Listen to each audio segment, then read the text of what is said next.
আজকে যে তিন জুটি এসেছে সেই তিন সন্তানই কিন্তু কৃতি সন্তান। মনিকা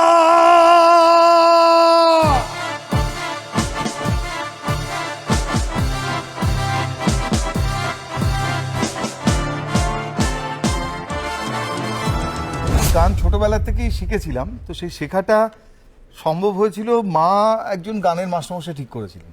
তো এবারে উনি কত টাকা নেবেন সেটা আর কথাবার্তা কিছু ঠিক হয়নি আগে। প্রথম মাস গান শেখা হয়ে গেছে, তো 25 টাকা যখন বলেছে বাবা, তখন বলেছে না 25 টাকা আমি দিতে পারবো না, ম্যাক্সিমাম 20 টাকা অবধি আমি অ্যাফোর্ড করতে পারি, এর বেশি পারবো না। তো সেই মাসটা 25 টাকা দিয়ে গান শেখা বন্ধ হয়ে গেল। তো মাস্টারমশাই পরের মাসে নিজে একা একা এলেন যে না ও ভালো গায়, আমি ওকে শেখাবো।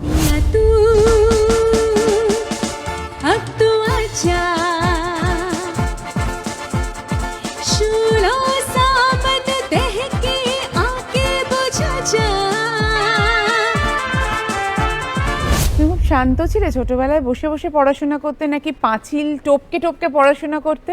না মানে দেখো, আমি শান্তই ছিলাম।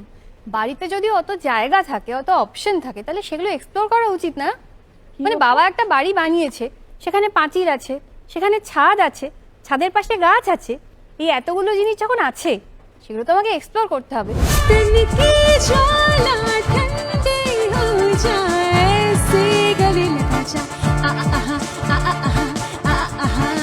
গোপাল অতি সুবোধ বালক, কিন্তু গোপাল কি সত্যি সুবোধ বালক? এমনি শান্ত ছিল ছোটবেলা থেকেই, এখন এখন দুরন্ত হয়ে গেছে একটু একটু কথাবার্তা বলা, একটু সবার সাথে হইচই করে থাকা। মনিকা ও মাই ডার্লিং